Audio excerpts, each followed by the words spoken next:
Muy buenas noches a todos y bienvenidos un día más a Movimiento Endogal y Movimiento Galimplant. Bueno, estábamos viendo ahora la imagen del tercer congreso Sigamos Sumando Juntos, un congreso que tendremos el próximo año y en el cual estarán presentes pues los dos ponentes que tenemos hoy aquí para dar esta charla de mantener versus extraer, que son el doctor Pablo Castelo Vaz y el doctor Sergio García Moreno.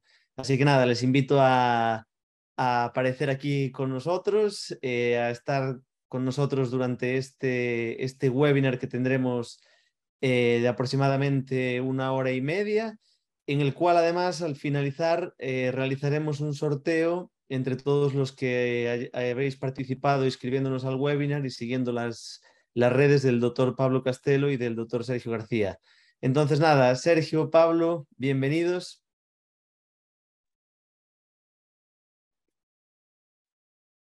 Hola César, hola Hola Sergio, hola a Pablo. todos, buenas noches.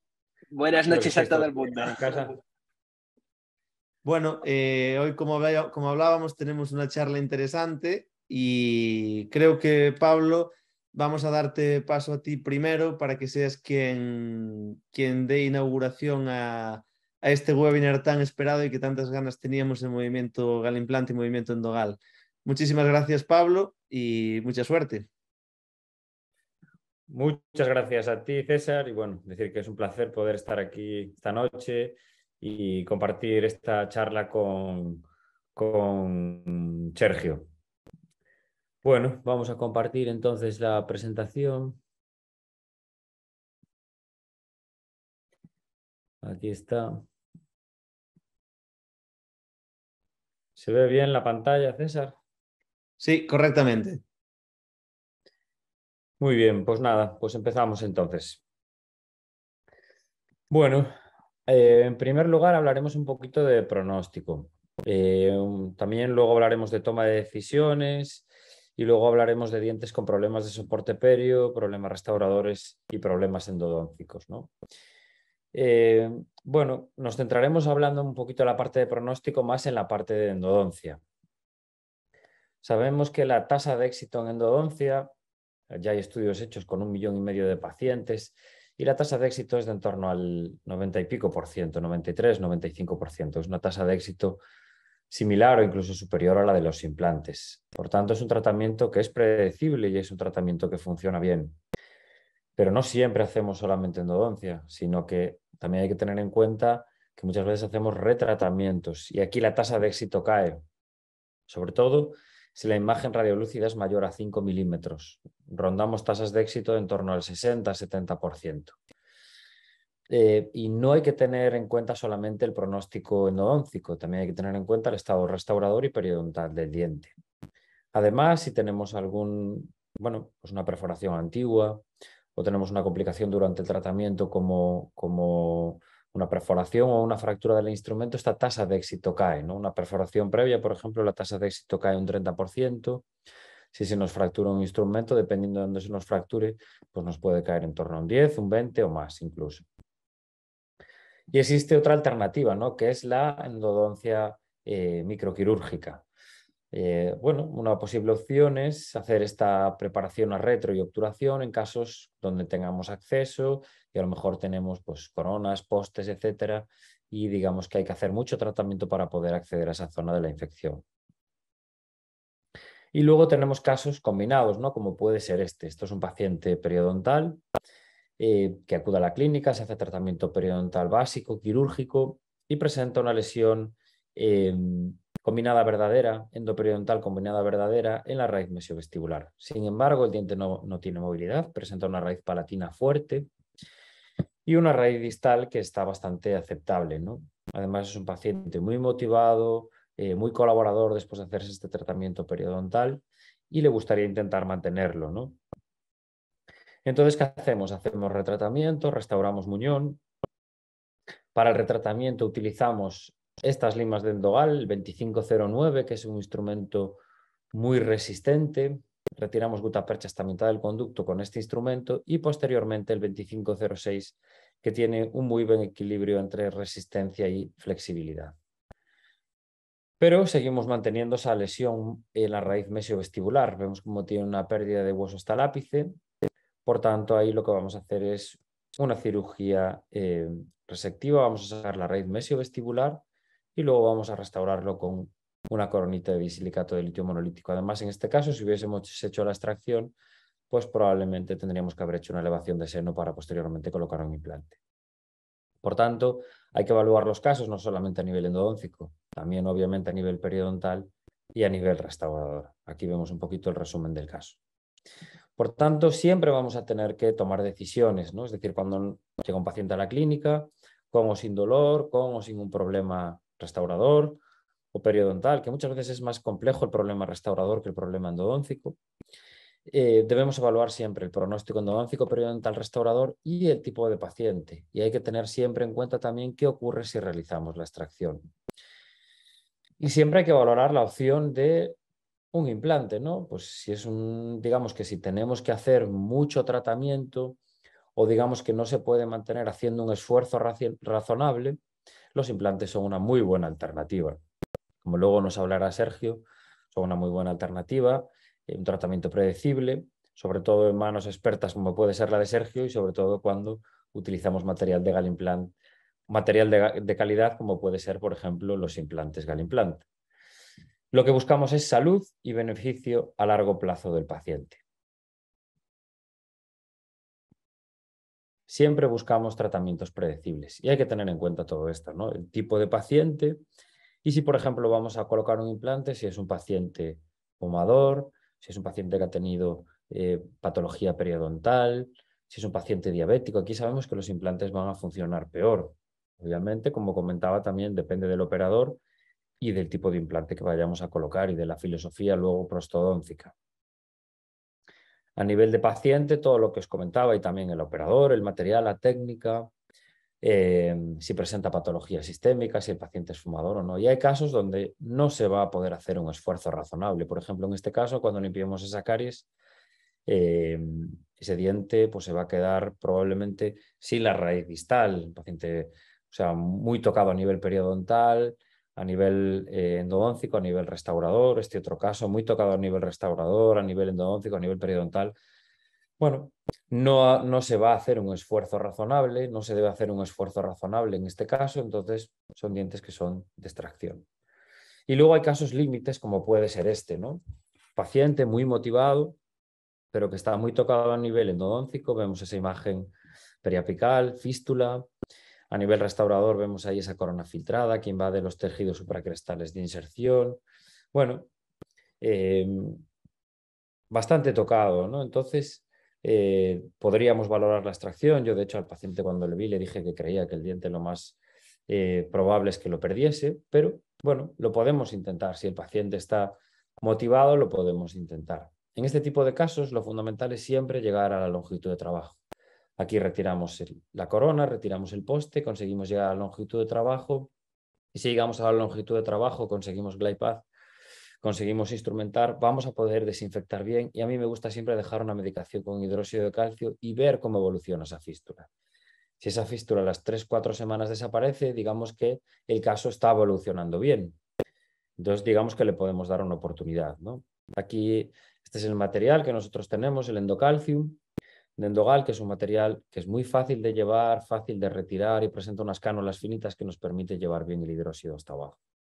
Terminamos el retratamiento, colocamos un composite provisional, se hace la extracción del 8, se espera la maduración del tejido porque había mucha proximidad radicular y posteriormente se procede a la fase restauradora, donde se hace un pequeño alargamiento entre el 6 y el 7 y luego se hacen unas preparaciones verticales, había una pequeña reabsorción en distal del 7, tallamos vertical y luego vamos a restaurar con 2 coronitas de disilicato de litio monolíticas que las vamos a adherir.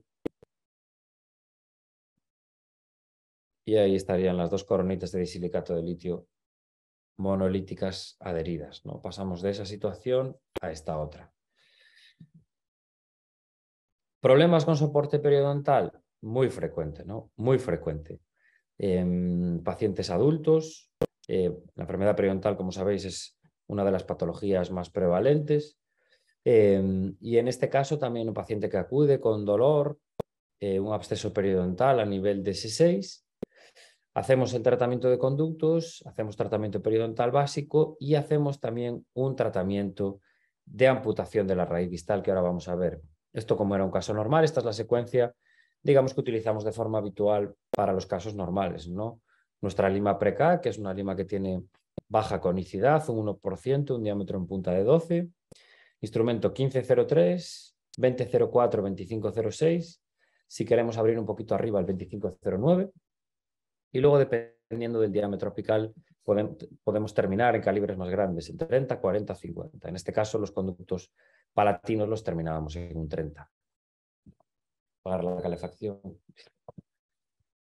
Bien, y aquí vemos por qué se producía ese absceso periodontal en esa raíz distal, ¿no? Esa pérdida de inserción no recuperable, por tanto hacemos amputación de la raíz distal, pulimos bien, suture, aquí vemos la evolución del caso, ¿no? Como nos queda una raíz palatina fuerte, una raíz mesial. Si la raíz palatina es fuerte, es la que le da el soporte, la que le da la estabilidad a este molar, ¿no? Por tanto, vamos a tener tratamientos predecibles a largo plazo. Esto es un caso que utilizamos una onda continua. Este es el aparato que lleva Endogal. Utilizamos un cemento de resina, las puntas de butapercha de Endogal calibradas, milimetradas para no tener que estar dedicándole tiempo a estar midiendo, y los atacadores también calibrados de diferentes diámetros para conseguir una buena ola continua, una buena obturación con ola continua. Problemas restauradores. ¿Cuál es el caballo de batalla de siempre? Las caries subgingivales, ¿no? Las caries subgingivales es lo que siempre digamos que nos causa, muchas veces quebraderos de cabeza, estar trabajando ahí con zonas que están sangrantes, etcétera, ¿no? Entonces siempre debemos evaluar bien el caso, ahí vemos que llegaban bastante profundas y planificamos un alargamiento coronario. Hacemos los tratamientos de conductos, una instrumentación de un caso normal, 1503, 2004, 2506. Obturamos con los obturadores de Endogal y el horno que aquí veis. Colocamos un composite de color y luego vamos a abrir un pequeño colgajo, hacer una pequeña ostectomía de 1,5 milímetros ahí entre los dos, sutura, y posteriormente, como tenemos suficiente esmalte, fijaos que tenemos esmalte en 3 paredes en ambos dientes, vamos a restaurarlo con 2 incrustaciones. Aquí vemos el aislamiento, las 2 incrustaciones adheridas y el control radiológico a nivel endodóntico y a nivel restaurador. Publicamos este artículo el año pasado donde comprobamos la respuesta de los tejidos a nivel subgingival, ¿no? Colocábamos composite a diferentes niveles y al final, si llevamos el composite hasta la zona del tejido conectivo, va a haber inflamación y pérdida de inserción. Por tanto, lo que proponemos es dejar una distancia del hueso a la cavidad limpia de al menos 2 milímetros. Si no, debemos valorar hacer un alargamiento coronario. Este otro caso también, los dientes muy tocados a nivel restaurador, a nivel endodóntico, como veis, patología en el 25, por tanto hacemos hacemos el tratamiento en el 25, bueno, es un retratamiento, pero casi es un tratamiento porque solamente tenía un poste ahí colocado en ese 5. Entonces se retira el poste, se hace nuevamente una técnica de ola continua, la misma secuencia que explicamos antes, y a nivel restaurador no tenemos ferrule. Por tanto, vamos a hacer un alargamiento coronario nuevamente para buscar ese ferrule, ese 1,5 milímetros, 2 milímetros de tejido dental sano supragingival. Hacemos una preparación tipo BOPT, porque son dientes que ya están un poquito oscuros. Hacemos que la encía madure bien alrededor del provisional. Ahí vemos la maduración, la curación del 25 y las 2 coronitas de disilicato de litio monolíticas adheridas. Y luego ya pasamos a los problemas a nivel endodóntico. A nivel endodóntico nos podemos encontrar casos como este. Este es un paciente de 70 años que lleva con este puente pues 20 años y que no le ha dado problemas. Acude a consulta porque presentaba dolor a la masticación. Entonces, bueno, aquí hay que decidir qué tipo de tratamiento hacer, ¿no? Es decir, si optamos por cortar ese puente, levantarlo, intentar hacer otro puente y combinarlo con implantes para no hacer esa extensión, o valorar a lo mejor la extracción y colocar un puente nuevo sobre 2 implantes. Bueno, hay varias opciones, ¿no? O la otra opción, que es hacer un agujerito lo más pequeño posible en el puente. Parecía que a nivel restaurador no había caries, que simplemente era un problema de necrosis, pues probablemente por la preparación hace muchos años y una necrosis que ha ido evolucionando muy poquito a poco. E intentar mantenerlo, ¿no? Esto fue lo que le propusimos, pues intentar hacer endodoncia y mantenerlo. Y ahí vemos la patología apical que presenta y vemos que el diente tiene una anatomía, bueno, pues quizás que pueden ser 2 o 3 conductos, etcétera, ¿no? Entonces, en ese tipo de casos lo estudiamos con CBCT y en este caso, en el CBCT observamos que presentaba un conducto distal grande, ancho, y que presentaba dos conductos, ¿no? Y el conducto mesial bastante atrésico.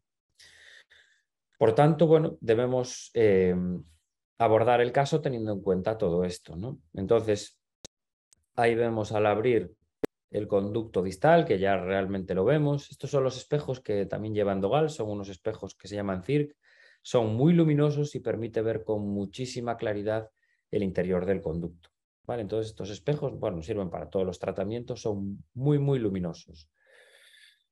Bueno, ahí comenzamos el tratamiento. Vamos a permeabilizar con nuestra lima Preca. Como os decía, es una lima que tiene un diámetro en punta de 12, lo cual nos permite hacer un poquito de presión. Llegamos con facilidad a la longitud de trabajo. Por tanto, en el conducto distal estamos ante un caso muy sencillo.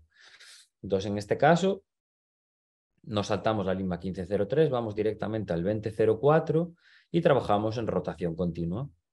Entonces, en este caso simplemente permeabilizamos, estamos ante un caso sencillo, lima 2004 en rotación continua y posteriormente vamos a bajar un 2506. Con eso digamos que ya vamos a poder, vamos a instrumentar totalmente ese conducto distal. El conducto mesial, como os decía, estaba muy atrésico y sabíamos, voy a darle un pelín atrás, sabíamos que estaba en esta zona aproximadamente a 1,5 milímetros del otro conducto. Por tanto, con las puntas ultrasónicas, esta es la punta de acceso número 2 de Endogal, luego las veremos todas, eliminamos un poquito de dentina hasta que encontramos ahí un punto donde puede estar el conducto. Y ahí está, ¿no? Ahí vamos con nuestra lima Preca, nuevamente haciendo un poquito de presión, menor conicidad, y vamos a hacer ese movimiento horario, antihorario, hasta llegar a la longitud de trabajo. Muy importante la sensación táctil. Aquí nos cuesta mucho llegar a la longitud de trabajo, por tanto estamos ante un caso complejo, ¿no? Ahí vemos los dos conductos llegando con la lima manual hasta la longitud de trabajo y aquí sí que vamos a hacer la secuencia completa. Aquí vamos con la lima 1503, que es un instrumento fantástico, es un instrumento muy seguro para hacer ese macro glide path y vamos a trabajar en rotación reciprocante. Sabemos que la instrumentación reciprocante es más segura que la rotación continua, ¿no? Ese movimiento de retroceso evita que la lima se quede atrapada en la punta del conducto, ¿no? Y evita que fracture por torsión. Vamos con el 1503, 2004 también en rotación reciprocante.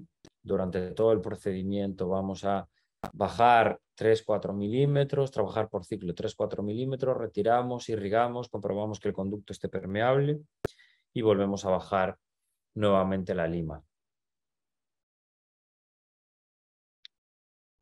1503, 2004, 2506. Si nos costase mucho pasar el 2004, podemos en medio introducir el 2504, ¿vale? Y en casos muy complejos, pues nos quedamos en ese 2504. O si queremos hacer una preparación muy conservadora porque vemos que es una raíz muy estrechita o que tenemos riesgo de hacer un stripping. Como os comentaba, yo en todos los casos donde hay necrosis o donde hay patología apical, a mí me gusta dejar siempre una medicación con hidróxido de calcio para comprobar que no hay reagudización, que la fístula desaparece, que desaparece la sintomatología, que el paciente está totalmente confortable. Y a las 3 semanas, normalmente es una media eso de 3 semanas, finalizamos el tratamiento o el retratamiento.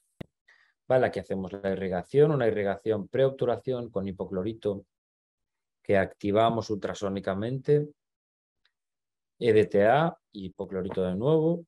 Vamos a secar con las puntas de papel también de Endogal totalmente estandarizadas. Y luego vamos a obturar el caso con una técnica de ola continua. Vamos a llevar el cemento, en este caso es un cemento de resina. Los cementos de resina siguen siendo el gold estándar. Estamos en tasas de éxito muy elevadas.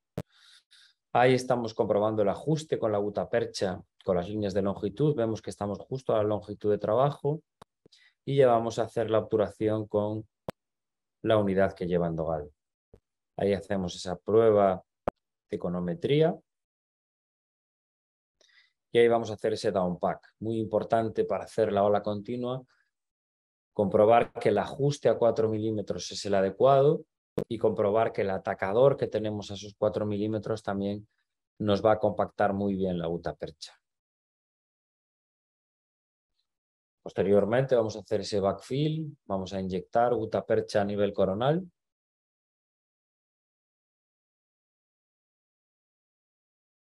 Esto si disponemos de magnificación mejor, porque vemos que estamos colocando la gutapercha en el punto exacto donde queremos.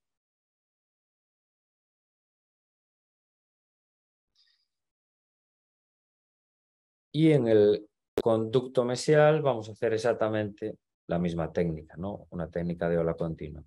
Ahí vemos, vamos a grabar con fluorhídrico la cerámica feldespática y vamos a restaurar posteriormente el diente. Ahí vemos la obturación y el control a los 6 meses con la curación completa.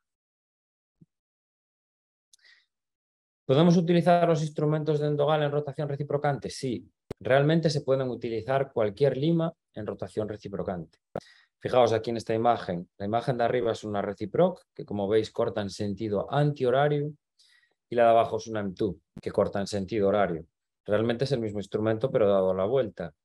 Si nosotros tenemos un motor libre, como el de Endogal, donde podemos ajustar los ángulos, podemos hacer que corte más en sentido horario que antihorario, que es como corta la lima de Endogal, y podemos hacer que cualquier sistema sea reciprocante. Esto vale para cualquier sistema de instrumentación.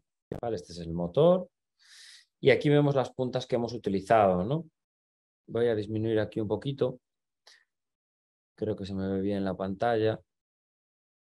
Vale, estas son las puntas que tenemos. Esta es la número 1, que esta es la que utilizamos para eliminar calcificaciones, pequeñas interferencias coronales. La número 2, que es para localizar conductos, es una punta ultrasónica un poquito más vasta. La número 3, que es la más versátil, nos ayuda a retirar el cemento alrededor de postes metálicos, desgastar postes de fibra de vidrio, eliminar calcificaciones también. Tenemos 2 de retratamiento, una más corta que la otra. Esta para eliminar puntas de plata, limas en el tercio coronal, y esta ya para eliminar instrumentos o calcificaciones en la porción apical del conducto. Una punta ultrasónica de activación del irrigante y una de 3 milímetros de preparación a retro. Todas ellas las debemos utilizar, son compatibles con Acteon Satelec, entonces debemos utilizarla con este tipo de ultrasonidos. Bueno, más casos, ¿no? Casos de este tipo, casos de anatomías muy complejas. Esta paciente vino con una pulpitis y aquí vemos que tiene una doble curvatura, es un diente que se llama en forma de S. Entonces, para este tipo de casos hay que, bueno, tener mucho cuidado porque si no somos capaces de llegar a la longitud de trabajo, son dientes que podemos al final, pueden persistir la patología y luego al final pues tenemos que extraerlos, ¿no? Entonces, muy importante llegar a la longitud de trabajo, hacer ese microglide path, esas maniobras de explorar el conducto y permeabilizarlo. Y fijaos la complejidad del caso, ¿no? Aquí vemos cómo superamos la primera curvatura, pero la segunda no, ¿no? Entonces aquí tenemos que precurvar muy bien los instrumentos y ayudarnos de los instrumentos rotatorios en rotación reciprocante. ¿Vale? Estos son los espejos que comentábamos. Esto es como salen las limas. Y con ayuda de esta lima Pre-K, que es un poquito más finita, vamos a buscar ese glide path, ese túnel recto hasta la constricción apical de paredes lisas y suaves. Fijaos, esta es la lima Pre-K que os comentaba. Fijaos como a 5 milímetros es incluso más fina que una lima de 8 porque solo tiene una conicidad del 1%, pero tiene un diámetro en punta de 12, lo cual nos permite hacer un poquito más de presión.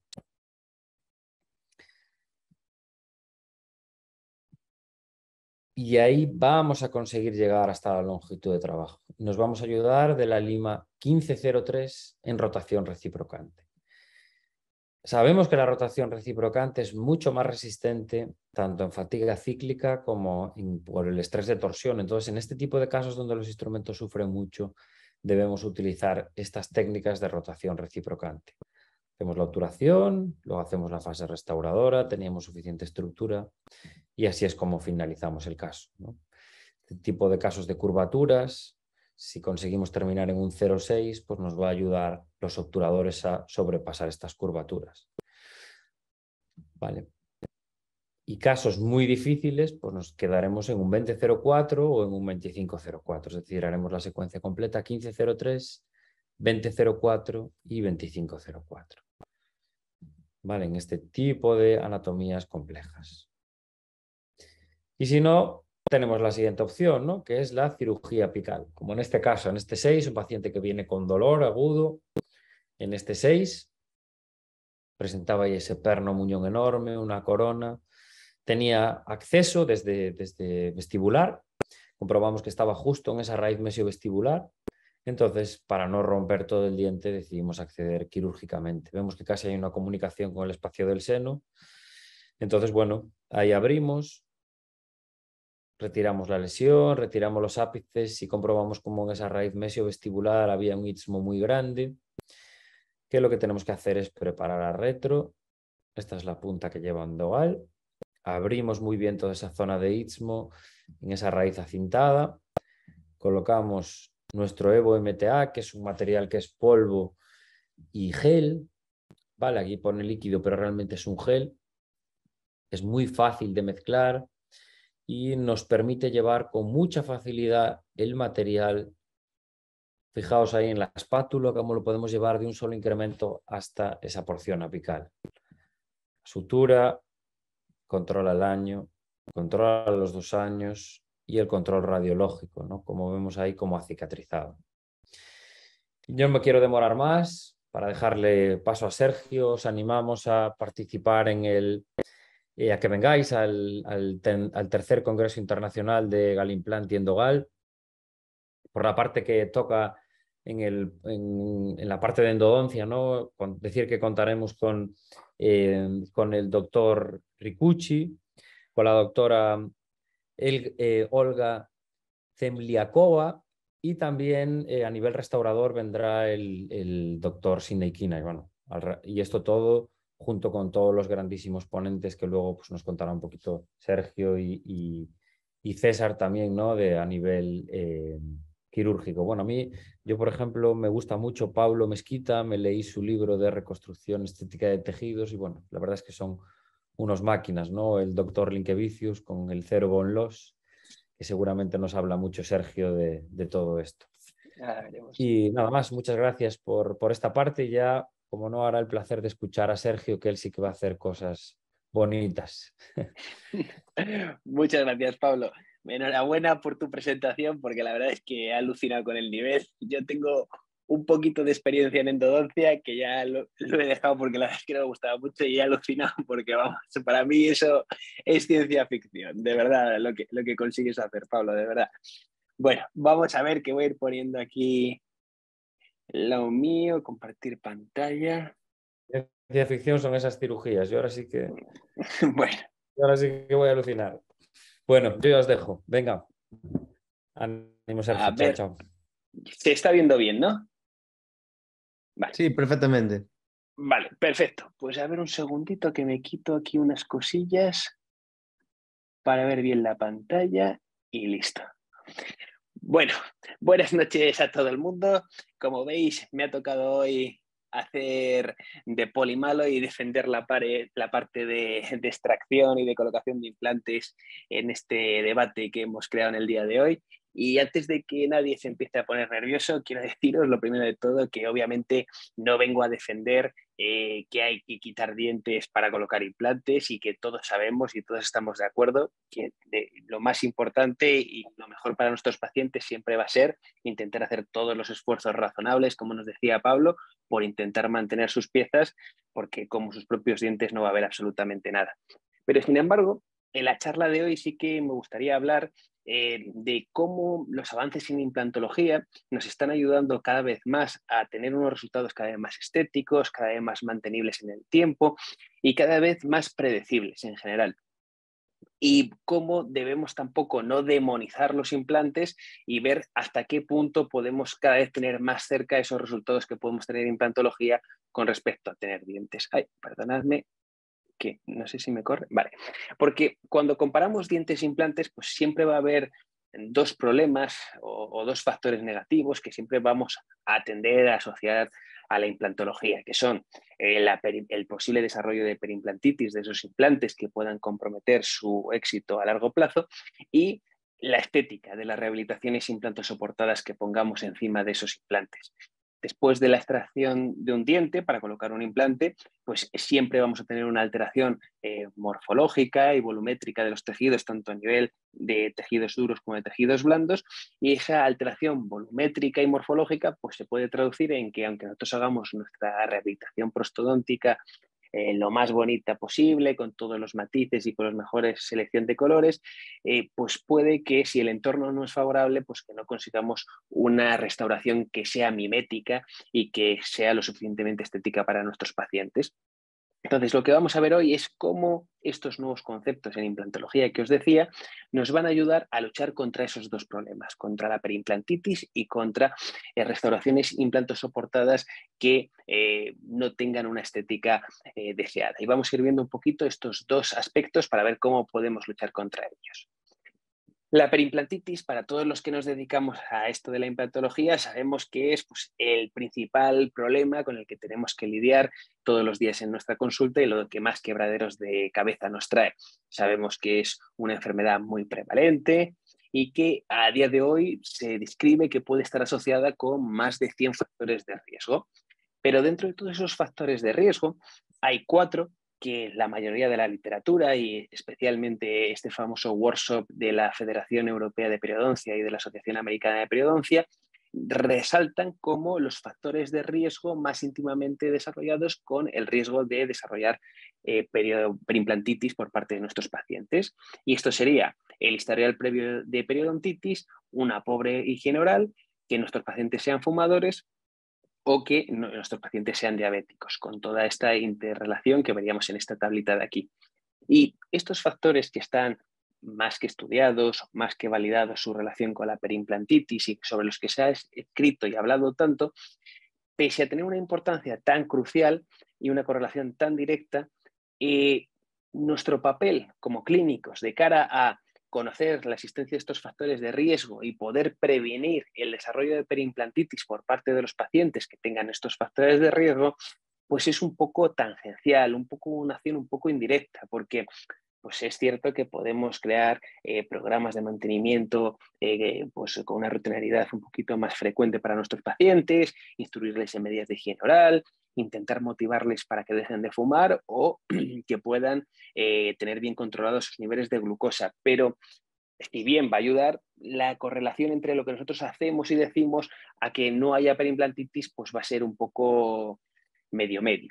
Sin embargo, a día de hoy se está estudiando unos nuevos, entre comillas, factores de riesgo con una correlación mucho más directa entre lo que nosotros hacemos y el riesgo de desarrollo de perimplantitis de esos implantes. De tal manera que estamos evaluando cómo nuestros actos quirúrgicos y cómo nuestra rehabilitación prostodóntica, hecha de una manera o hecha de otra manera, va a traducirse en que nuestros pacientes tengan un riesgo o no de desarrollo de perimplantitis en esos implantes con unos niveles de correlación, nos dice la literatura, muy similares a los que habíamos visto anteriormente para diabetes, para mala higiene oral, fumador, etcétera, etcétera. Y esto guarda una interrelación muy directa con el concepto clásico que entendíamos hasta hace poco como éxito en implantología. Hasta antes de ayer considerábamos que los criterios de Abrechtson de 1986 para establecer lo que es éxito en implantología, consideramos como válido que si nuestro implante perdía menos de 1,5 milímetros el primer año y si en los años siguientes perdía menos de 0,2 milímetros anualmente, consideramos que ese implante estaba en salud, que estaba dentro de la tasa de éxito. Pero sin embargo, artículos como el de Galindo de 2014 y otros muchos nos han ayudado a hacer un cambio de paradigma y a darnos cuenta que estas pérdidas óseas tempranas que veíamos de 1,5 como aceptables, a día de hoy no podemos considerarlas aceptables porque tenemos literatura que nos avala la interrelación entre pérdidas óseas tempranas y el posible desarrollo con el paso del tiempo de pérdidas óseas mayores y de alteraciones biológicas como mucositis o perimplantitis. Pero no es solo que una pérdida ósea temprana se pueda traducir en un posible desarrollo de mucositis o de perimplantitis, sino que en general cualquier exposición de la superficie tratada del implante o la no cobertura de la superficie del implante por hueso se va a traducir en un riesgo mayor de desarrollo de perimplantitis y de alteraciones biológicas. Así, Franz Schwarz, en un artículo muy interesante de 2011, lo que hace es lo siguiente. Cogen un grupo de pacientes con defectos óseos horizontales y les colocan implantes y hacen un procedimiento de regeneración ósea simultánea. Pasan 6 meses, hacen una reentrada y evalúan qué grado de dehiscencia remanente quedaban en esos implantes. En 2/3 de los implantes quedaba cierto grado de dehiscencia remanente y bueno, los fueron categorizando y estudiando. Y vieron en un seguimiento a 4 años que había una correlación directa entre que los implantes hubieran quedado dehiscentes a los 6 meses con un desarrollo mayor de tasas de perimplantitis y de retracción de tejidos blandos con la consecuente pérdida de estética perimplantaria. Entonces, a día de hoy tenemos que saber que en nuestros tratamientos implantológicos tenemos un objetivo, que es que la superficie tratada en nuestro implante siempre esté cubierta por hueso y que no haya ningún grado de exposición. Y sabemos que hay, para conseguirlo, una serie de principios biológicos sobre los que actuaremos de forma quirúrgica y una serie de principios, digamos, implantoprostodónticos, de selección de implante, de conceptos de rehabilitación de este tipo de implantes que estamos colocando, que nos van a ayudar a conseguir este objetivo de cero pérdida ósea. Entonces, el día de hoy vamos a ver alguno de ellos para ver cómo podemos conseguir llegar a este objetivo. En primer lugar, vamos a hablar de uno de los más importantes o de los más discutidos a día de hoy, que es el grosor de los tejidos blandos. Si nosotros tenemos una zona de déntula, ya sea de 1 o 2 dientes, una arcada completa, tendremos nuestro hueso cubierto por una mucosa que puede tener un espesor de mucosa variable, que puede ir desde 0,5, 1 milímetro en una zona posterior mandibular a incluso más de 1 centímetro en la zona posterior del maxilar. Y si nosotros colocamos implantes en estas dos situaciones de 1 milímetro de mucosa y versus 1 centímetro de mucosa, el comportamiento del hueso perimplantario no va a tener nada que ver. Y esto va a estar íntimamente relacionado con el concepto de espacio biológico, esa barrera de tejidos blandos que se va a establecer siempre entre el hueso de nuestros pacientes y el medio oral lleno de bacterias como una forma de proteger ese hueso de la contaminación bacteriana, que va a tener pues, una estructura similar que no idéntica a la que tendremos en el espacio biológico en dientes. Ese espacio biológico, que es una estructura que se va a formar siempre y que tiene una importancia capital en la salud de los implantes, sabemos, según la literatura, que bueno, pues puede tener unos rangos variables de longitud, que la media, según este artículo de Tomasi en 2014 de biopsias en seres humanos, era de 3,6 milímetros y que tenía un rango de entre 3 y 4,3 milímetros. Entonces, vamos a ver qué importancia tiene este desarrollo del espacio biológico con cómo colocamos los implantes y con este concepto de grosor de tejidos blandos. Entonces, vamos a hacer una serie de dibujos esquemáticos para entenderlo un poco más. Si nosotros tenemos una situación de un espesor de tejidos blandos de más de 4 milímetros, colocamos nuestro implante ball level y le decidimos colocarlo a nivel yuxtacrestal. Pasan 3, 4 meses, lo que decidamos, y conectamos nuestro implante con un pilar de cicatrización. Cuando se forme ese espacio biológico, como tenemos un espesor de más de 4 milímetros, el espacio biológico se va a formar en el grosor de esa mucosa y no va a haber ningún tipo de afección ósea. Pero sin embargo, si decidimos colocar en estos mismos implantes ball level a nivel yuxtacrestal en una situación en la que tenemos un espesor menor de tejidos blandos, ese espacio biológico se va a seguir formando exactamente igual y como se tiene que formar para obtener esa función de barrera del hueso con el medio oral, pues lo va a hacer a base de producir una pérdida ósea y de tal manera que si nuestro implante está colocado a nivel yuxtacrestal, esta pérdida ósea se va a asociar con una pérdida alrededor de la superficie del implante con una consecuente pérdida ósea temprana, exposición de la superficie tratada del implante y riesgo mayor de periimplantitis con el paso del tiempo, como estábamos diciendo anteriormente. Entonces, sabemos que queremos evitar esto y que no queremos que haya pérdidas óseas tempranas porque sabemos que correlacionan con riesgo de periimplantitis. ¿Qué alternativas podríamos tener? Pues básicamente dos. Opción número 1, profundizamos la posición de nuestro implante, o opción número 2, engrosamos los tejidos blandos.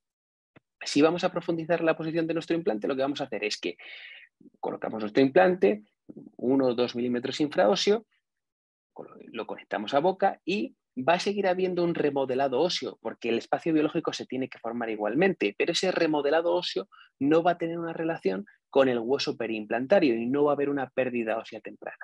Porque tenemos que tener claro que un remodelado óseo, que es una pérdida ósea por encima de la conexión del implante, no va a tener ningún tipo de importancia clínica. Sin embargo, una reabsorción ósea, que es como llamamos a la pérdida ósea por debajo de la conexión del implante, es lo que se va a traducir en riesgos mayores de desarrollo de periimplantitis. Entonces, vamos a ver si esta opción es válida como alternativa de tratamiento para poder colocar nuestros implantes. Entonces, por no marear el asunto y no entrar en un debate muy sesudo, podemos tener este artículo de Cristina Vallés de 2018 en el que se hace una revisión sistemática con metaanálisis de toda la literatura hasta la fecha, donde ya se concluye que efectivamente colocar implantes a nivel infraóseo ayuda a prevenir o a disminuir las pérdidas óseas tempranas. Entonces tenemos un artículo con la máxima evidencia científica que nos dice que estos protocolos ya están validados por la literatura. ¿Y qué pasa con respecto a engrosar la mucosa alveolar? Pues en cuanto al engrosamiento de la mucosa alveolar, tenemos un trabajo muy interesante de Tomás Lękiewicz de 2020, que lo que hace es comparar la opción que habíamos dicho antes, profundizar implantes en zonas de espesor de tejidos blandos finos, versus colocar esos implantes a nivel yuxtacrestal, colocarle un pilar de cicatrización de 2 milímetros y hacer un engrosamiento de tejidos blandos a base de estabilizar el coágulo con estos pilares y llevar básicamente mucosa a la zona edéctula para conseguir así engrosar los tejidos blandos. ¿Y qué resultados tuvo Lękiewicz? Pues vio que efectivamente esta técnica que describe él como técnica de tenting era válida como para poder engrosar los tejidos blandos y pasaba de una media de 1,85 de grosor de tejidos blandos a una media de 3,65, pero sin embargo cuando se evaluaban las pérdidas óseas periimplantarias se vio que era más efectivo la profundización del implante que el engrosamiento de tejidos blandos con esta técnica. Entonces, si tenemos dos técnicas que una es menos mórbida que la otra y encima la que es menos mórbida parece que tiene un aval literario más contundente, pues lo lógico es que si tenemos una situación de un espesor de tejidos blandos fino en un hueso en unas condiciones adecuadas y queremos evitar esa pérdida ósea temprana, lo que haremos siempre es profundizar los implantes, que es un acto quirúrgico que tiene cero agresión quirúrgica añadida. Y podría parecer que, por lo que os digo, no recomendaría nunca hacer un engrosamiento de mucosa alveolar, pero nada más lejos de la realidad, porque la verdad es que es un protocolo que sigo mucho, pero en unas circunstancias muy concretas, que son este tipo de casos, que aunque es un caso concreto, para utilizarlo es una situación clínica que vemos, pues no voy a decir todos los días, pero casi todos los días en nuestra consulta. Mujer de unos 70 y pico años con esta zona edéntula en el sector posterior mandibular. Lleva mucho tiempo con un esquelético, ya no se apaña con él y quiere intentar poder tener una dentición fija en la zona.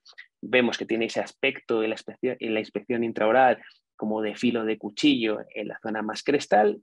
Hacemos un TAC y vemos que tiene un espesor mínimo de tejidos blandos y que tiene efectivamente cierto grado de atrofia ósea horizontal, no excesivamente marcada, pero en la zona más crestal de ese hueso es lo suficiente como para que nuestro implante pues, quede dehiscente si lo colocamos en esa zona. Entonces, ¿qué vamos a hacer? Lo primero de todo es, vamos a planificar dónde deberíamos colocar ese implante. Y si planificamos la colocación de ese implante acorde a la situación prostodóntica ideal y acorde a estos conceptos que hemos dicho anteriormente de generar el suficiente volumen de tejidos para que se pueda formar el espacio biológico, veremos cómo, si enterramos nuestro implante, esos 2-3 milímetros, tendremos en la parte lingual una situación ideal en la cual tenemos 2 milímetros, 3 milímetros de hueso para poder proteger y que se forme el espacio biológico a base de un remodelado de esta zona. Sin embargo, la zona vestibular quedaría totalmente yuxtacrestal y esto es muy importante que entendamos que lo que antes estábamos describiendo como un concepto bidimensional obviamente es 360, es todo el contorno del diente en 3 dimensiones, del implante en 3 dimensiones y se va a formar en los 360 grados de la conexión el espacio biológico o del hueso perimplantario.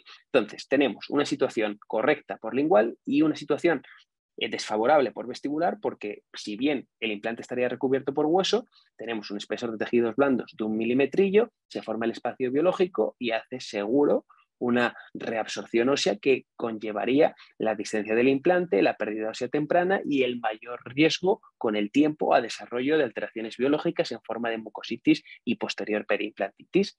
Entonces, ante esta situación, ¿qué vamos a hacer?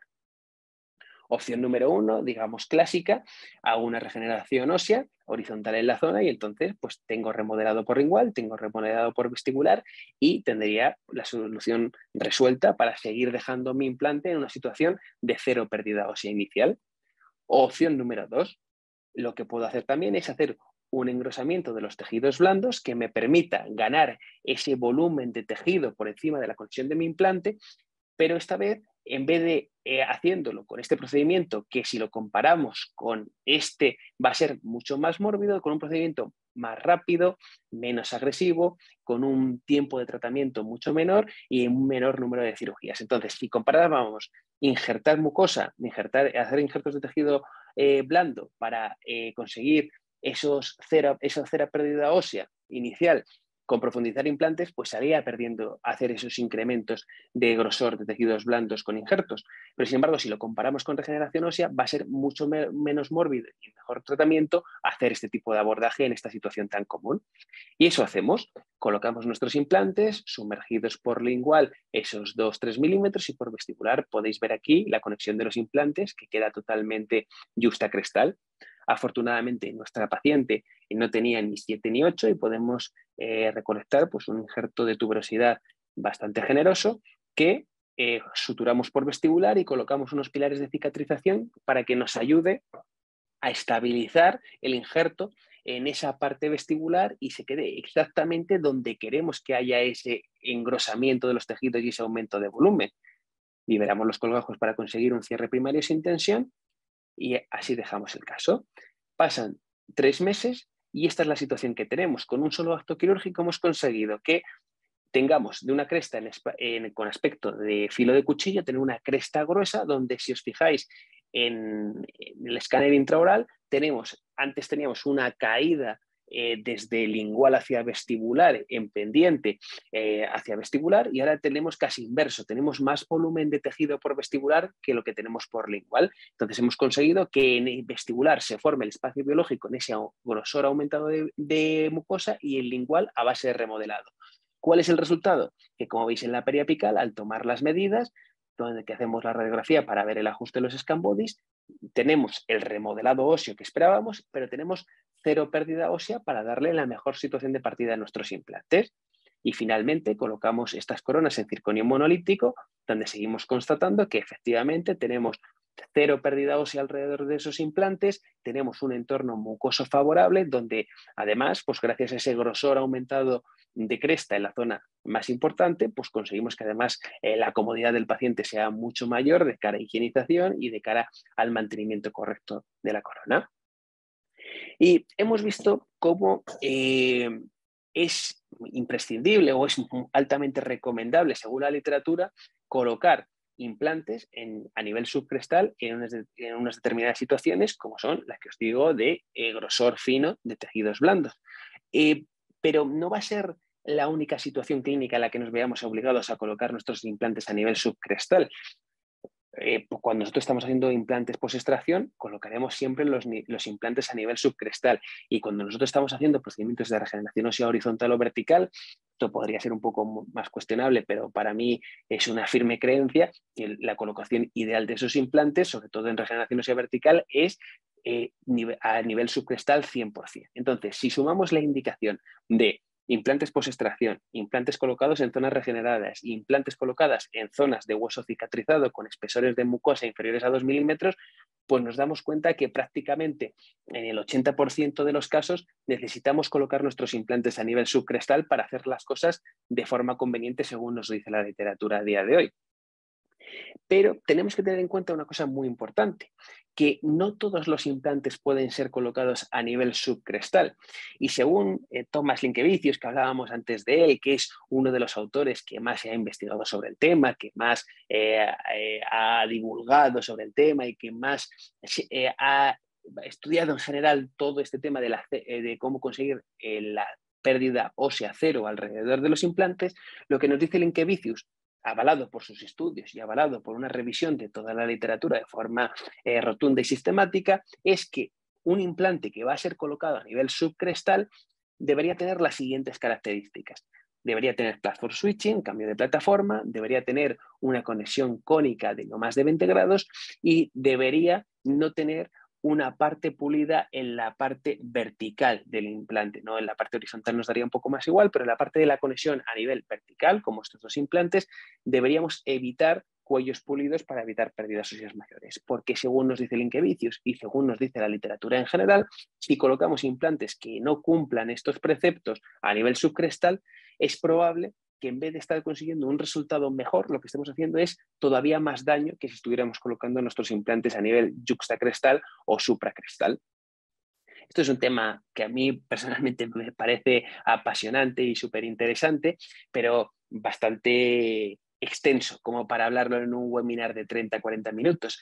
Entonces, yo creo que lo ideal es que sería oírlo del propio Thomas Linkevicius de su propia boca. Y tal como os decía Pablo, efectivamente vamos a tener el placer de poder disfrutar de él en el Congreso de Santiago en los días 9 y 10 de junio, donde pues aparte de Linkevicius, hablándonos de sus conceptos de cero pérdida ósea, pues vamos a tener a otros megacracks de la odontología como Sidney Quina, Mezquita, como os decía Pablo, que yo para mí, vamos, es mi referente absoluto en cirugía mucogingival, en implantes y en dientes, los que os comentaba Pablo anteriormente de los ponentes de endodoncia, Darío Adolfi, Carlos Ayala, Benjamín Martín, Benito Ramos con sus casos de cigomáticos, Antonio Murillo, Alfonso Sande y esa palabra que está tan de moda, The GOAT, el Rafael Nadal de la cirugía española, el orgullo patrio, Alberto Fernández, que seguro que también nos va a ilustrar con una ponencia buenísima. Entonces,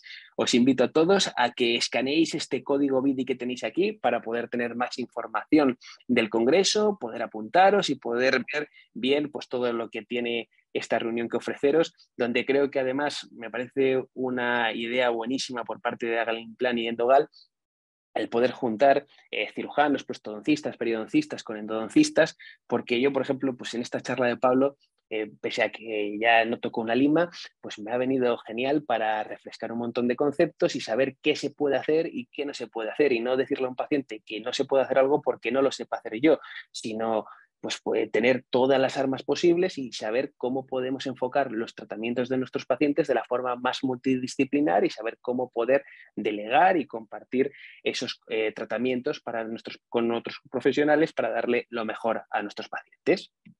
Dicho esto, pasamos un poquito ya al bloque de estética, a cómo podemos conseguir, gracias a los nuevos conceptos en implantología, resultados estéticos más favorables que los que teníamos de forma clásica. Y lo vamos a ver a base de ver una serie de casos.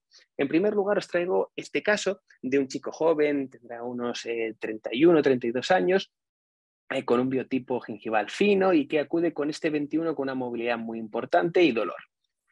Hacemos exploración radiológica y vemos que tiene una fractura oblicua, como veis ya una vez hecha la extracción, con un defecto periapical importante, y decidimos, pues, obviamente, hacer la extracción del mismo.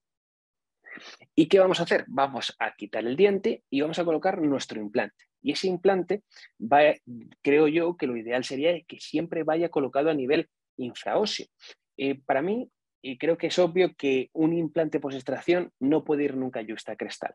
O va supracrestal o va subcrestal, pero obviamente nadie tiene una bola de cristal para saber cómo va a remodelar este hueso y cómo va a ser la cresta cuando haya cicatrizado. Entonces, creo que es una falacia decir que colocas los implantes a nivel yuxtacrestal cuando estás haciendo implantes post-extracción. Entonces, sabemos que los implantes en sector anterior, para poder hacer este tipo de protocolos, los debemos dejar a nivel infraóseo, y que además ese protocolo de colocar los implantes a nivel infraóseo, por todo lo que habíamos dicho anteriormente, pero también por los conceptos que vamos a ver ahora de rehabilitación prostésica, nos ayuda también a poder jugar con los tejidos de una forma conveniente y poder hacer un tratamiento estético lo más adecuado posible. Entonces, de tal manera que colocamos nuestro implante sumergido 4 milímetros aproximadamente con respecto al margen gingival vestibular, y gracias a esta posición subcrestal vamos a poder jugar, hacer esta restauración provisional a nuestro paciente, donde vamos a poder conformar estos perfiles submucosos, con esas concavidades y esos diseños en el perfil crítico y subcrítico que nos dicen Óscar González y Gómez Meda, con el fin de que esta restauración provisional nos ayude a poder mantener de la mejor forma posible la estética de los tejidos blandos alrededor de nuestro implante, de tal manera que capturamos un provisional en cáscara de huevo y creamos en primer lugar estos perfiles. Colocamos el provisional, cicatrizan los tejidos blandos que con un buen aspecto, y posteriormente procederemos a realizar nuestra rehabilitación protésica definitiva. Hemos visto cómo el provisional nos ayuda a, solo con el uso de estos conceptos que habíamos comentado, a conseguir mantener esta arquitectura gingival y poder tener, pues, un entorno mucoso alrededor de este implante que permita mimetizar la corona definitiva. Pero también será muy importante, de cara a que estos contornos y esta mucosa preimplantaria que tengamos se pueda mantener de forma conveniente en el tiempo, que hagamos también nuestra rehabilitación definitiva con una serie de conceptos concretos. Y tenemos que saber que a día de hoy, sobre todo cuando estamos trabajando a nivel subcrestal, está claramente demostrado que los materiales que van a ser más biocompatibles y que van a tener una afinidad mayor con ese hueso y con esa mucosa preimplantaria van a ser, sin ninguna duda, el titanio y el circonio, y que el cromocobalto o la cerámica van a ser dos materiales que se van a comportar mucho peor. Entonces, yo ante este tipo de situaciones siempre tendré claro que en la parte supragingival pues podré hacer un recubrimiento cerámico sin ningún tipo de problema, que es el mejor material para poder conseguir una buena estética. Pero en la parte submucosa será clave utilizar esos dos materiales para que los tejidos puedan pasar, como veis, de esta situación inicial donde no tenemos reabsorción ósea, pero tenemos este remodelado alrededor de nuestra corona provisional, a que pase 1 año y medio aproximadamente y veamos cómo los tejidos van acercándose a nuestra rehabilitación protésica, mostrando pues un claro signo de que se encuentran cómodos, entre comillas, con esta rehabilitación prostodóntica que hemos hecho. Si hubiéramos hecho aquí un colado de cromocobalto directo implante, creo yo que hubiera sido un error absoluto y que se hubiera traducido antes o después en alteraciones biológicas. El aspecto en sonrisa, y pese a que en esta zona de aquí tenemos 1 centímetro prácticamente, porque tenemos la papila totalmente conservada, aunque aquí tengamos 4 o 5 milímetros, aquí fácilmente tendremos 1 centímetro de profundidad desde el margen hasta la conexión del implante. Y aunque tengamos todo ese tejido supragingival, vemos, por encima del implante, perdón, vemos como en la revisión a los 6 meses, al levantar nuestra corona, gracias a la selección de materiales, podemos evidenciar que esa encía no presenta ningún signo de inflamación y que parece que la salud de la mucosa periimplantaria es completa, pese a esa posición subcrestal profunda. Y además está descrito, perdona que bajo el volumen, está descrito que el empleo de esos materiales nos ayuda además a tener cierta unión hemidesmosómica entre el epitelio de unión y el titanio y el circonio que estamos colocando, de tal manera que va a haber un cierto sellado de la mucosa perimplantaria con la rehabilitación protésica para que pueda mantener también así la mejor de las saludes posibles durante el paso del tiempo. En este caso en concreto no hicimos ningún tipo de injerto de tejido conectivo porque el paciente pues, tenía bastante miedo y había tenido un amigo que se lo habían hecho y lo pasó muy mal, y entonces decidió que solo quería hacerlo con un protocolo, digamos, más básico, entre comillas, y intentamos exprimir todos los conceptos prostodónticos para poder conseguir un resultado predecible, aunque lo más indicado hubiera sido haber colocado un injerto de tejido conectivo, creo yo, en un caso como el anterior. Pero a día de hoy sabemos que para conseguir la mejor estética en implantología y conseguir prótesis que emulen y se mimeticen totalmente en la boca de nuestros pacientes, es clave que sepamos combinar estos tres factores: injertos de tejidos blando, injertos óseos y correcto manejo de los provisionales para poder dar la forma que nosotros queremos a la encía o poder preservar la arquitectura gingival de nuestros pacientes. Entonces vamos a ver cómo manejamos estos tres factores para conseguir darle la mejor estética a nuestros pacientes. Caso número 1. Otro 21, nos llega una paciente con dolor en la pieza 21. Lo veis casi mejor aquí que en el TAC. Tenía una reabsorción radicular externa producida por un blanqueamiento interno hace unos cuantos años que le había producido pues, todo este problema. Decidimos hacer la extracción del mismo, colocamos nuestro implante a nivel subcrestal, y gracias a esa colocación subcrestal tenemos el espacio suficiente para, una vez más, hacer nuestro provisional, lo capturamos sobre el pilar de provisionales y creamos nuestros perfiles de emergencia con esa concavidad y esa morfología que nos permita esa preservación de la arquitectura gingival de la mejor forma posible. Y en este caso, igual que os decía que antes era indicado haberlo hecho, pero no lo hicimos por una imposición del paciente, en este caso, que tenemos una pérdida parcial de la tabla vestibular, también es un caso donde estaremos, creo yo, prácticamente obligados a siempre hacer un injerto de tejido conectivo para conseguir los mejores protocolos de trabajo que nos permitan la mayor predictibilidad y éxito estético. Entonces, eso haremos, hacemos una tunelización de la zona ayudado de dos pequeñas descargas en esta zona de fondo de vestíbulo que me ayuden a poder hacer esa tunelización de una forma un poco más rápida y sencilla, y colocamos nuestro injerto de tejido conectivo tuberositario en la zona más crestal. Rellenamos el gap con seno injerto colagenado y colocamos nuestro provisional como el que habíamos hecho de antemano y estabilizamos todo con esta sutura. Cicatrización a la semana y cicatrización a los 6 meses después de haberle pulido alguna tincioncilla que me llevaba por ahí. Y vemos cómo gracias a esos conceptos quirúrgicos y prostodónticos a nivel de provisional conseguimos una integración estética de ese provisional que casi tiene mejor salud gingival que este 11 que tenía ahí una carilla sobrecontorneada, que pues está aquí un poco sangroncillo porque antes de la foto le hemos dado un poquito por la fresa, y tiene casi más salud gingival el implante que el propio diente del paciente. Y vemos en las vistas laterales cómo tiene una emergencia esa corona provisional que nos va a permitir poder hacer una rehabilitación prostodóntica final que pueda estar totalmente mimetizada con la situación del paciente. Y así dejamos al paciente para poderlo devolver a su prostodoncista referidor.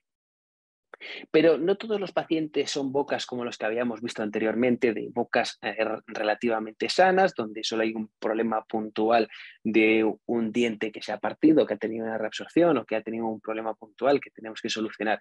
Muchas veces nos encontramos situaciones como esta: pacientes con un estado muy deteriorado, pacientes con una periodontitis avanzada, donde conseguir una buena estética y un buen mimetismo de nuestro tratamiento puede ser incluso todavía más desafiante. Entonces nos llega este paciente, movilidad tipo 3 en el 21 y movilidad tipo 2 en el 22, y además con dolor en la zona y supuración. Estabilizamos primero con antibiótico y con conveniente tratamiento periodontal en la zona y conseguimos cronificarlo, y hacemos la extracción de las piezas y decidimos colocar nuestros implantes ayudado de una férula quirúrgica para poder conseguir colocar los implantes en la situación prostodóntica ideal. Colocamos nuestros implantes, podemos ver el defecto óseo, aquí lo podéis ver un poquito más, como tenemos un poquito de pérdida ósea por palatino y una gran pérdida de toda la tabla vestibular. ¿Y qué vamos a hacer?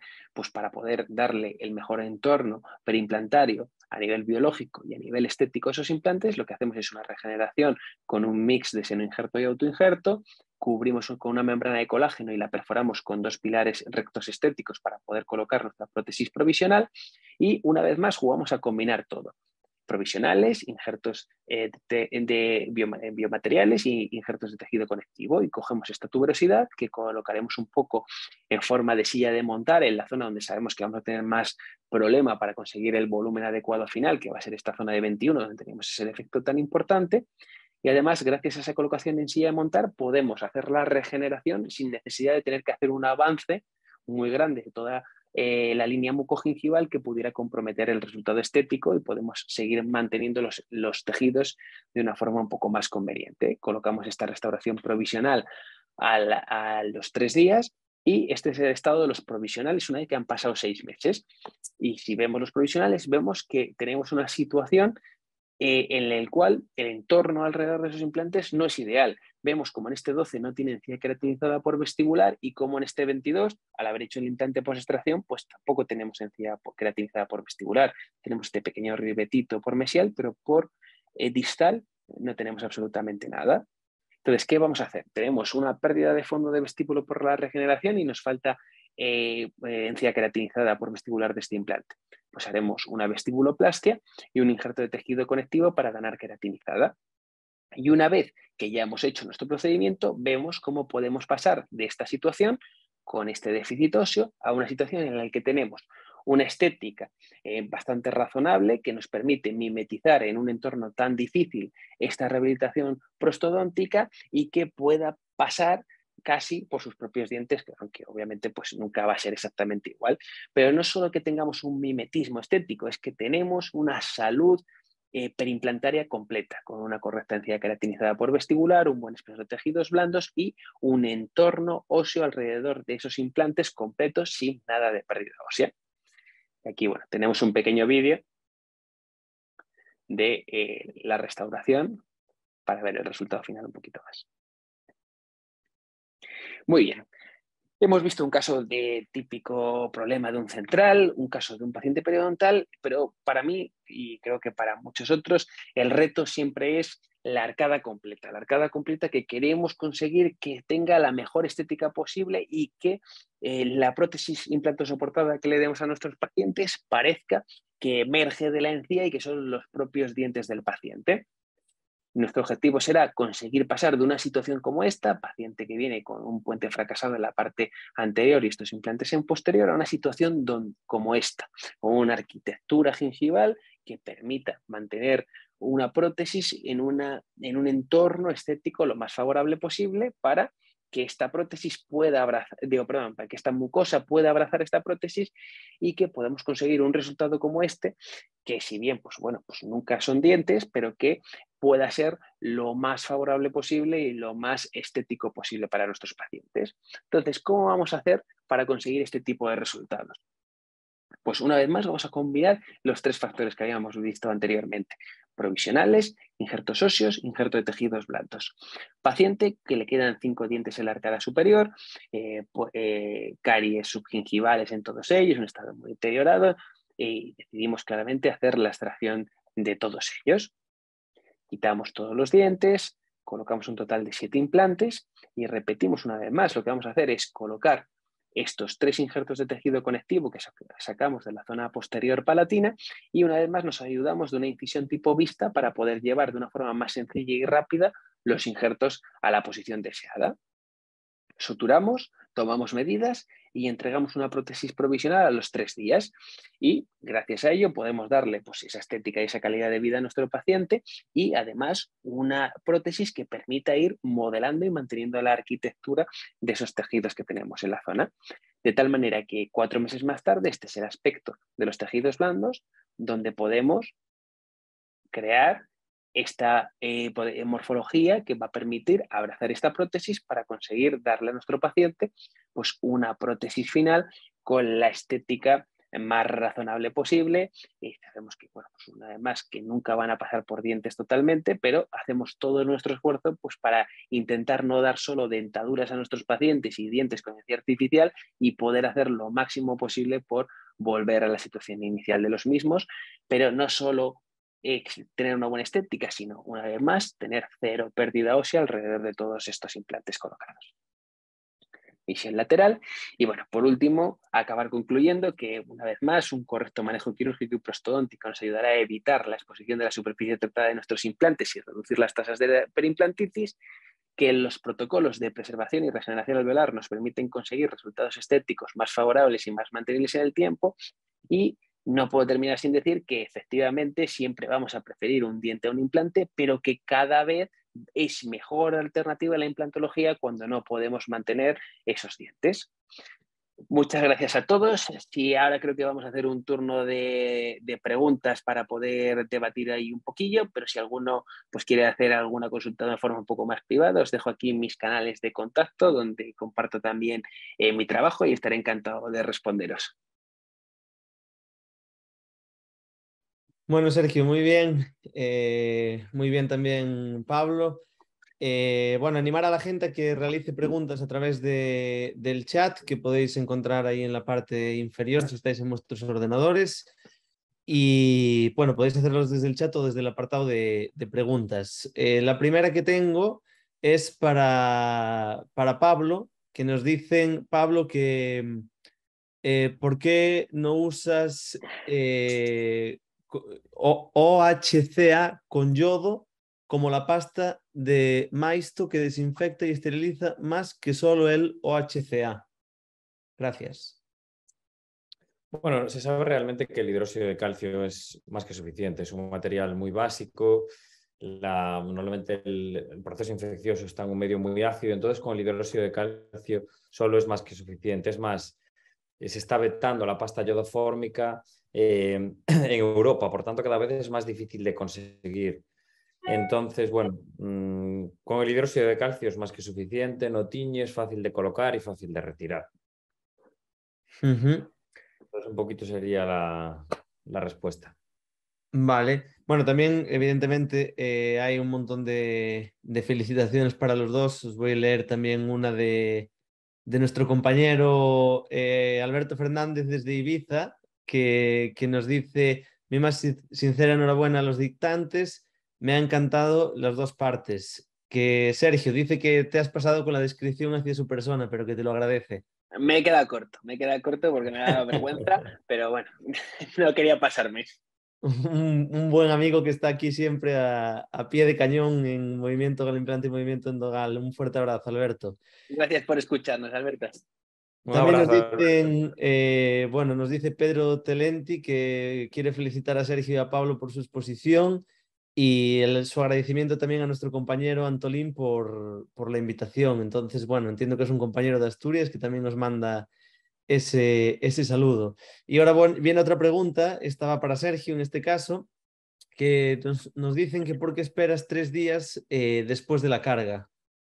El motivo por el cual espero 3 días o 2 días, dependiendo pues, cómo me pueda cuadrar agenda y el trabajo del laboratorio, es porque a mí en este tipo de rehabilitaciones en el que estoy jugando a hacer rehabilitaciones prostodónticas provisionales con los espesores menores posibles de los conectores, necesito que esa prótesis provisional siempre tenga un refuerzo metálico por dentro.